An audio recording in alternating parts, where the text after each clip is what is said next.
Salut à tous, aujourd'hui on va parler du puzzle Square One, du speedcubing, c'est-à-dire du début à la fin. Je vais vaguement passer assez rapidement sur la progression au début parce qu'en fait globalement c'est beaucoup de l'entraînement. Je vais vous expliquer ça tout de suite. Le Square One, c'est un puzzle qui, une fois résolu, il est cubique comme ceci, vous voyez, pratiquement comme un Rubik's Cube normal. La seule particularité, c'est que son niveau équatorial, donc l'équateur, ne peut que tourner de 180 degrés et en deux points. En gros, c'est ici et ici, bien que ce soit la même chose. Et à partir de ça, on va pouvoir faire des désalignements de nos faces d'en haut et d'en bas pour tourner. La chose qu'on remarque immédiatement, c'est que c'est aussi un puzzle qui se déforme. Vous voyez, ça c'est un état mélangé, donc pas très conventionnel. Ce serait plutôt ça un état mélangé. Ça c'est un état mélangé classique, on va dire. Et donc le but c'est de le ramener de cette position à celle-ci. C'est vraiment un puzzle qui moi me plaît beaucoup. Je sais qu'actuellement au moment où je tourne cette vidéo j'ai les records de France. Donc pour un seul temps et pour la moyenne. Et c'est une des épreuves que j'apprécie le plus je crois globalement. Donc voilà, ça me tient à cœur de vous en parler. Alors, moi je vais vous parler que d'une seule méthode globalement. Sachez qu'il en existe d'autres, je vous mettrai en lien en description le wiki, malheureusement en anglais, il est en anglais, mais extrêmement complet. Et vous pourrez trouver toutes les méthodes. Mais moi je ne vais que vous parler de la méthode Vandenberg. Vandenberg, pardon. Enfin, voilà. Qui est, on va dire, la méthode la plus répandue, pas forcément la meilleure. Attention, je ne dis pas qu'une méthode est meilleure qu'une autre pour le coup, encore une fois, enfin comme pour le 3x3 ou pour plein d'autres choses. Je dis simplement que c'est la plus répandue et c'est à peu près ça. Hein, c'est la majorité des gens l'utilisent. À tort, à raison, je sais pas. C'est pas à moi d'en décider, c'est à vous de choisir la méthode que vous préférez. Et donc cette méthode, c'est quand on a un square one, on va d'abord chercher à le ramener en état de cube. Une fois que c'est un cube, on va mettre tous les coins de la même couleur ensemble, donc blanc en haut, jaune en bas, ou l'inverse, ou si vous avez d'autres couleurs, les autres couleurs. Puis on va résoudre les coins, on va orienter les arêtes, c'est-à-dire qu'on va mettre toutes les arêtes pareil, de la même couleur sur la même face, c'est-à-dire que là il y avait du jaune qui se baladait sur la face blanche, et bah une fois là, ici c'est fini. Ensuite on va permuter les coins. Et enfin, on va permuter les arêtes jusqu'à résoudre le cube entièrement. Alors, cette méthode est globalement assez simple. Quand on débute, on peut résoudre entièrement le square one avec quelque chose comme 3 algorithmes, je ne sais plus exactement. J'ai un tutoriel déjà, je vous le mettrai en description évidemment. Mais bon, il commence un petit peu à dater, je compte le refaire. Ça c'est sûr et certain, je vais le refaire très bientôt parce que j'ai beaucoup plus d'éléments à apporter. Mais cet ancien tutoriel marche quand même plutôt bien. Si vous voulez aller le voir, évidemment le lien est en description. Donc les 5 étapes dont je vous ai parlé, c'est-à-dire ramener le square one en cube, orienter les coins, orienter les arêtes, permuter les coins, permuter les arêtes, 5 étapes. On va les appeler selon l'appellation anglaise, en anglais tout simplement. Pour se ramener en état de cube, on appelle ça le back to cube, tout simplement en anglais, back to cube c'est retour au cube. On fera une abréviation appelée BTC. Quand je dis BTC, ça veut dire faire ce BTC, ça veut dire qu'on va résoudre ce cas pour se ramener en cube. Donc là je vais très vite, mais c'est pour que vous compreniez le principe. Pour l'orientation des coins, on va simplement appeler ça Corner Orientation, donc CO. Pareil pour les arêtes, arête c'est Edge Orientation, donc Edge c'est arête. Donc EO, CO pour les coins, retenez C coin, CO, puis EO, et enfin même chose mais avec cette fois permutation, donc CP pour Corner Permutation et EP pour Edge Permutation. Retenez bien dans sortie BTC, CO, EO, CP, EP. Je passe très vite mais c'est dans la description, et puis vous allez voir que si vous parlez un petit peu avec des gens, ce vocabulaire va très rapidement rentrer. Simplement le fait de parler avec des gens, ça va rentrer. Alors, on va rentrer maintenant un peu plus dans le vif du sujet. On va parler de BTC. Alors ici, il y a un BTC vraiment à connaître. Enfin, il y en a deux globalement, je vais vous faire les deux. Alors non, ça c'est le même, excusez-moi. Tac, on y est presque. Voilà. Ce sont les deux cas à connaître. Le cas où on va ramener toutes les arêtes ensemble. J'explique comment le faire dans mon tutoriel sur le Square One. Donc en fait, je vais vraiment passer rapidement là-dessus. Et une fois qu'on est là, il nous suffit de couper en deux ici, couper en deux ici et ici. Tac, tac. Maintenant, on va couper ici et ici. Et là, on a le cas le plus simple qui se résout comme ça. Tac. Et celui-ci qui est extrêmement utile quand on commence à s'intéresser au Square One, mais que en réalité tout le monde devrait connaître tellement il est intéressant, c'est quand on a ce qu'on appelle scallop. Je vous parlerai des formes après. Si vous connaissez, ça c'est scallop et ça c'est kite. Donc quand on a ça et ça en bas, il nous suffit simplement de couper ici et ici. Et regardez ce qu'on a là. On a un des cas les plus faciles, comme ceci. Voilà. Vous voyez que je viens d'utiliser des noms pour les formes, et ça c'est aussi très important à connaître. Il y a pas mal de formes. Alors, il y a celle-ci, en fait on ne regarde vraiment que la forme de la face. Ça c'est square, donc pour carré tout simplement. Ça c'est kite. Ça c'est un fist, donc en anglais ça veut dire point. Après on différencie les gentils fists et les méchants fists. Ça c'est les gentils fists parce que vous voyez qu'ils peuvent se résoudre en seulement 2 slash, comme ça. 1, 2. Je vous parlerai dans un instant des slash. Il y a aussi les méchants fists, c'est-à-dire quand c'est pas les mêmes en haut et en bas. Et alors là c'est un autre algorithme plus long pour les résoudre. Il y a... Ça c'est scallop. Ça c'est barrel. Et ça c'est shield. Je passe très vite dessus, mais ils seront en description. Je pense que je ferai, je vous laisserai un PDF ou un endroit où vous pouvez voir le nom des formes. Ça c'est mushroom, donc un champignon. Et après il y en a un petit peu plus poussés, comme ça c'est citron, c'est un citron ou lemon en anglais. Ça star, donc une étoile. Et globalement après il n'y en a plus trop derrière. Mais je vous mettrai tout dans la description, les formes, ne vous en faites pas. En parlant de slash tout à l'heure, pour ceux qui ne savent pas, c'est la notation. Je vous laisserai encore une fois un tutoriel dans la description vers le tutoriel des notations de Square One. Si j'ai oublié, dites-le moi dans les commentaires, parce que j'ai tendance à oublier quand je mets une vidéo en ligne à mettre les liens. J'ai oublié de mettre les liens. Donc voilà. La notation qui se découpe en slash et en lettres dans des parenthèses. Allez voir, si vous ne connaissez pas cette notation et que vous mettez au Square One, allez voir cette vidéo d'abord, c'est très important. Et maîtrisez cette notation pour résoudre le Square One. Une dernière chose dont je n'ai pas parlé, c'est à propos de la méthode en général. Ce qui est vraiment super avec la méthode Van der Berg, avec cet immense ensemble de méthodes, c'est que à la base vous partez avec, comme j'ai dit, 3 algorithmes. Et vous pouvez les ajouter. Vous pouvez... Il y a sans cesse il y a des dizaines et des dizaines de nouveaux sets à apprendre. Vous pouvez apprendre, en fait, vous pouvez être sûr que si vous mettez au Square One, vous ne serez pas à court d'algorithmes. Vous n'allez pas arriver à un moment où il vous manque des algorithmes. Enfin, vous avez appris tous les algorithmes qui pourraient réellement vous être utiles. Ça n'arrivera pas. À moins que vous soyez un malade et que vous appreniez des tas d'algorithmes par jour, ça devrait arriver en seulement quelques mois ou années. Mais... Parce qu'en fait, il y a des algorithmes pour toutes les étapes. Donc, là je parle de méthodes plus avancées. Là on commence à s'approcher des méthodes avancées. Pour la CO c'est complètement intuitif. Alors bon là c'est assez évident. Ici là aussi on va faire un mélange au hasard. Alors ici moi je mets le blanc rose, c'est-à-dire que j'amènerai ces deux là ici, ce coin ici, et puis j'amène ça comme ça. C'est extrêmement intuitif, je sais pas si c'est clair mais c'est très intuitif, c'est que de l'intuitif en fait.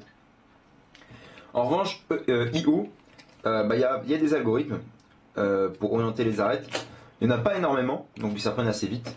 Pour la corner permutation, il y a quelques algorithmes aussi, mais ils s'apprennent assez vite. Tout ça, j'en parle dans mon tutoriel de la méthode intermédiaire au Square One. Je vous laisserai aussi le lien dans la description. Et ensuite, pour les EP ça devient beaucoup plus intéressant parce que les EP, il me semble qu'il y a une centaine d'algorithmes. Hop, je me suis trompé dans mon cas. Vous voyez que là j'avais une EP, bon je me suis trompé dans l'algorithme, mais c'est pas grave. Il y a une centaine d'algorithmes à peu près. Et derrière, croyez-moi, vous pouvez apprendre encore plein d'autres sets, j'en parlerai un peu après, donc vous en faites pas. Cette méthode est vraiment super, je répète, parce que vous partez de pas grand chose et après vous ne faites qu'ajouter des techniques en plus, des algorithmes en plus, et ça grossit, et ça grossit, et ça grossit. Et moi, c'est une des choses qui fait que j'adore le score run. Il y a quelque chose d'important à voir, c'est... Alors, hop, c'est influencer... Alors, non, pardon, excusez-moi, ce n'est pas ça. En fait, je vais prendre tout simplement le cube qui est là. Voilà. Quand on... Ouh non, ça c'est bof.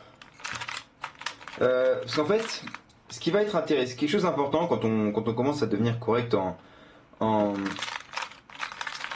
square one, c'est d'annuler des mouvements et d'annuler des mouvements, d'optimiser ses résolutions. Bon, ça c'est globalement pareil tout le cubing. Mais alors voilà, je vais vous montrer quelque chose qui est très important, c'est quand on fait sa corner permutation. Donc là c'est très facile, là vous voyez que mon étage du bas, mes coins sont résolus. Pour mon étage du haut, je dois échanger ces deux coins. Là je ferai l'algorithme normal, aucun souci, tout va bien. Maintenant, si je venais à avoir quelque chose qui ressemble à ça. Alors non, ça c'est pas gentil. Voilà. Si je venais à avoir quelque chose qui ressemble à ça. C'est-à-dire que ici j'ai un bloc.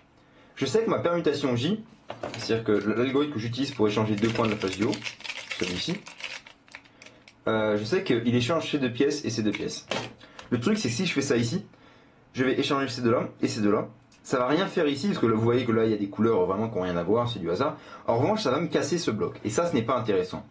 Et bien là, vous pouvez préserver votre... vous pouvez préserver des EP, donc des blocs d'EP. Enfin, vous pouvez préserver des blocs tout simplement en faisant la corner permutation, la CP. C'est-à-dire que là, au lieu de faire ma PLLJ, enfin, mon échange de ces deux coins comme ça et ces deux-là, je vais faire mon algorithme en décalant un coup avant. Ce sera exactement le même algorithme, sauf que je décale un coup avant. C'est-à-dire que je fais comme ceci. Et bien en faisant ça, j'ai préservé le bloc. Pourquoi? Je vais vous montrer tout de suite.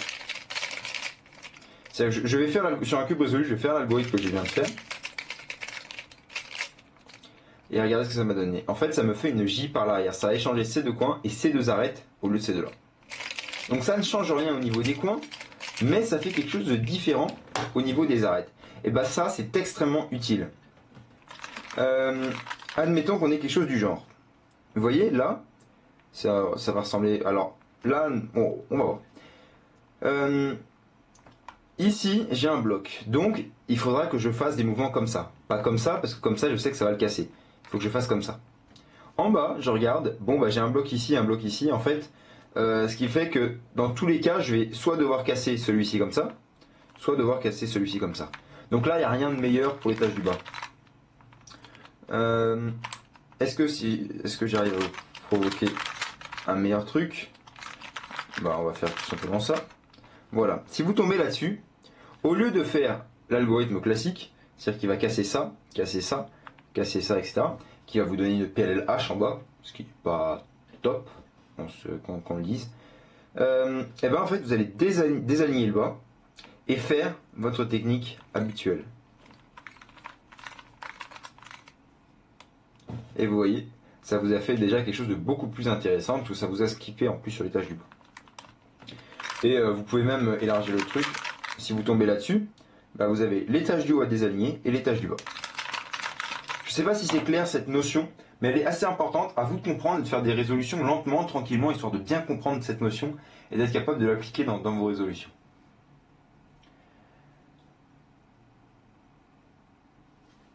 Maintenant, on va parler de parité, parce que c'est un puzzle qui a une parité, malheureusement. Alors, ici, il n'y a pas. Mais oui, en fait, il y a une parité. C'est-à-dire que si je fais l'algorithme de parité,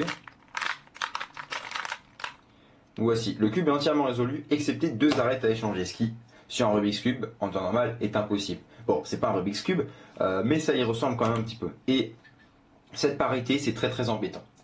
Il y a plein de manières de l'éviter. Alors, excusez-moi. Il y a plein de manières de l'éviter. À différents niveaux, on va dire. Soit vous pouvez apprendre des sets d'algorithmes qui font que... Ah bah je suis bête, j'ai j'ai enlevé la parité. Imaginez que vous tombiez là-dessus. Eh bien, vous pouvez regarder. En bas, vous n'avez pas de parité. En revanche, en haut, vous avez une parité. Comment je fais pour savoir ça? Je regarde si c'est des PLL en fait. Si en fait, en regardant n'importe quel square one, donc en état de cube, et avec les faces solides, c'est-à-dire jaune, enfin toutes les mêmes couleurs ensemble, c'est-à-dire blanc ensemble et jaune ensemble, par exemple, vous pouvez regarder et vous pouvez savoir s'il y a parité simplement d'un regard. Ici, on a une PLL en bas, une PLL très facile à reconnaître et qu'on peut exécuter. En revanche, en haut, on n'en a pas. En haut, c'est un truc qu'on ne connaît pas. Et bien, si vous avez ça, vous avez pas parité en bas, mais parité en haut, donc globalement, vous avez parité. En revanche, si j'avais quelque chose sans parité en bas, comme je peux le faire ici, bah ça, tiens. En bas, en haut, j'ai parité, parce que j'ai deux pièces échangées, et en bas aussi. Donc en fait, parité plus parité, ça s'annule en quelque sorte. C'est-à-dire que là, je n'ai pas de parité. C'est-à-dire que si j'échange mes deux coins de la face du bas, avec mon algorithme habituel, vous allez voir qu'on va tomber une EP sans parité. Hop, je sais pas du tout ce que j'ai fait, excusez-moi. Bon, on n'a pas de parité, vous voyez que là on a même une PLLU en haut, une PLLU en bas. Donc si vous avez parité en haut et parité en bas, au final vous n'avez pas parité. Si vous n'avez pas parité en haut et pas parité en bas, vous n'avez pas parité. En revanche, si vous avez parité à un endroit et pas l'autre, vous aurez parité à la fin, et ça c'est embêtant. Quand vous tombez dans ce genre de situation, c'est-à-dire que vous repérez que vous avez la parité, vous savez que vous allez avoir une parité à la fin, vous pouvez faire des algorithmes alternatifs à vos CP habituels. C'est-à-dire qu'au lieu de faire l'algorithme ici qui ferait ça, eh bien il existe, je ne le connais pas, un algorithme alternatif qui ferait la même chose pour nos coins, c'est-à-dire qu'il échangerait ces deux coins et ces deux-là, mais en plus il ferait la parité. Les algorithmes sont un petit peu plus longs et on peut se dire que ça doit être très compliqué à reconnaître, mais si on a un tout petit peu l'habitude avec les PLL, en fait vous allez vous rendre compte que c'est très intéressant. C'est très intéressant d'apprendre ce set parce que vous n'avez plus de parité et ça ne vous coûte que, on va dire, une seconde, peut-être deux, quand vous débutez, dans votre résolution. Mais on peut pousser le truc encore plus loin. J'en parle dans quelques minutes, c'est CSP. Avant, je vais vous parler d'autre chose. C'est OBL, qui est une technique développée par un Américain. Alors, je vais provoquer un cas que je connais. Si j'y arrive. Ah, excusez-moi. Ah, voilà. OBL, c'est quand on va pour orientating both layers, donc pour orienter les deux, pour chacun des deux étages en même temps. C'est-à-dire qu'on va faire la CO et la EO en même temps. C'est assez peu répandu, mais c'est à envisager un jour. C'est-à-dire que là, par exemple, pour ça, il existe un algorithme. Moi, je ne connais pas exactement, mais je connais l'annulation qu'il faut. Si je tombe sur ce cas, je sais que je dois me mettre ici, désaligner le bas. Je fais comme ça. Et normalement, j'ai une annulation. Et j'annule en ma CO. Ma EO, pardon. C'est-à-dire qu'en fait, on fait l'orientation des coins et des arêtes en même temps. Si je trouverais, je vous mettrai le PDF de tous les algorithmes, tous les cas qui existent dans la description. Si j'ai oublié, si j'ai pas oublié et qu'il n'y a pas, bah c'est qu'il n'y a pas, tout simplement. Désolé. La dernière chose dont je voulais vous parler, c'est CSP. CSP, c'est pour l'acronyme, oui c'est un acronyme, de Cube Shape Parity. Donc, c'est-à-dire résoudre, anticiper la parité pendant qu'on fait notre BTC, ou même avant notre BTC en réalité. En fait, comment on fait ça? C'est-à-dire que si vous pouvez vous imaginer que sur un square one mélangé, on va prendre celui-ci par exemple, vous pouvez faire des cycles. Alors, je vais simplement faire quelque chose, histoire d'être un peu plus à l'aise, voilà. Vous pouvez faire des cycles, c'est-à-dire que cette pièce, elle devrait être là. Celle-ci devrait être là, celle-ci devrait être là, celle-ci devrait être là, etc. Si vous comptez le nombre de cycles pour les coins et arêtes, vous allez arriver à un nombre. Si ce nombre est impair, dans l'état de cube, c'est que vous avez parité. On peut faire l'essai ici, ça fait 1, 2, 3, 4, 5, retour au buffer, et c'est bon. 5, et maintenant les coins, 6, retour au buffer, ces deux-là sont bons. 7, 8, 9. Si je ne me suis pas trompé. Ça me paraît bizarre parce qu'il me semblait qu'il n'y avait pas parité. Donc je vais recompter, on était à 5 pour les arrêts. 1, 2, 3. Attends, pardon. 5, 6. Celui-ci voilà 7. Lui voilà 8. Ah non, pardon, 8, c'est bien ça. En réalité, là, il y a 8 cycles de pièces. Enfin, un nombre pair, pas exactement 8 parce que ça dépend comment on les fait, mais voilà. Il y a un nombre pair de pièces. C'est-à-dire que là, je peux vous assurer qu'il n'y aura pas parité. Hop, c'est plus du tout. Là, je fais. Ah, directement, on peut voir, si vous connaissez OBL, dont je vous ai parlé il y a quelques minutes, vous pouvez voir que là, vous avez parité en haut et parité en bas. Donc, entre guillemets, les deux s'annulent. Donc, vous n'avez pas parité. Et oui, vous n'avez pas parité. Eh bien, sachez que ce fonctionnement pour un cube, donc le square one en cube, peut s'adapter à n'importe quel cube shape. Alors, je vais peut-être pas prendre le square one blanc au cas où il y a des gens qui ont du mal à voir. À n'importe quel cube shape, on peut avoir une forme de référence. Je mélange un petit peu plus, voilà, ça marche. Une forme de référence, on sait que sur notre état résolu, entre guillemets, parce que l'état résolu quand on a la forme de cube, c'est ça. Mais quand on n'a pas un cube, c'est difficile de savoir où vont les pièces, où vont être les pièces. Pour ça, il faut apprendre le schéma par cœur. Par exemple, là, comme moi j'ai le blanc rouge, je sais que ici j'ai mon arête blanche rouge, ici la blanche verte, blanche bleue, blanche orange, blanche bleue. Pareil ici, jaune rouge, jaune vert, jaune orange, jaune bleu. Et on peut tracer à partir de ça le nombre de cycles vers cet état. Pareil pour les coins, on a un schéma qu'on connaît par cœur. Alors en réalité, comme vous n'avez pas des dizaines de formes comme ceci, c'est très rapide, c'est très facile de connaître toutes les combinaisons possibles. En seulement quelques heures, vous pouvez connaître entièrement tous les cas de CSP, comment tracer les cas de CSP. Après, pour les résoudre, c'est là que c'est autre chose. C'est là qu'il faut savoir que pour ce cas, si on a par exemple un nombre pair de cycles, on devra simplement résoudre normalement comme ceci. En revanche, si on a un nombre impair, il faudra faire un slash ici et résoudre normalement. Je peux faire un exemple là si vous voulez, moi j'ai bien envie. Alors mon buffer est là, ça fait 1, 2, 3, retour buffer, 4, 5. Maintenant les coins, 6, 7, retour buffer, 8, 9, retour buffer et 10. C'est-à-dire que là, si je fais mon BTC comme ça,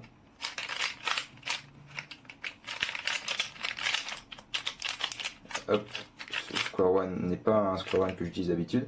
Et oui, je peux déjà repérer que j'ai parité, que je n'ai pas parité, parce qu'en haut j'ai parité, en bas j'ai parité, ça s'annule, ça fait que j'ai pas parité. Ouh là là, c'est pas un bon square one. Voilà. Alors, là ça peut paraître très simple, mais en réalité c'est déjà plus compliqué, puisqu'il y a 100 cas à connaître, donc pour les 100 BTC, plus des histoires de miroirs, plus de nombreuses choses. Je compte faire un tutoriel sur CSP, mais pas tout de suite, parce que moi déjà il faut que je maîtrise, et que c'est pas facile. Je suis passé rapidement là-dessus, mais sachez qu'il y a un tutoriel en anglais sur CSP, et Brandon Lin donc, explique aussi chacun des cas, et voit les algorithmes à faire, etc. C'est extrêmement intéressant si vous êtes intéressé par CSP. Voilà, j'ai fait le tour du square one, je pense, j'espère. Sachez qu'après c'est beaucoup de l'entraînement, du repérage, de l'optimisation. Et que c'est à vous de vous entraîner globalement, évidemment. Si vous avez la moindre question, n'hésitez pas, posez-la dans les commentaires, j'essaierai d'y répondre. Vous pouvez retourner au menu du Speedcubing si vous voulez, et vous pouvez également aller voir la vidéo des Speedcubes au Square One. Voilà, je vous remercie d'avoir regardé. Salut!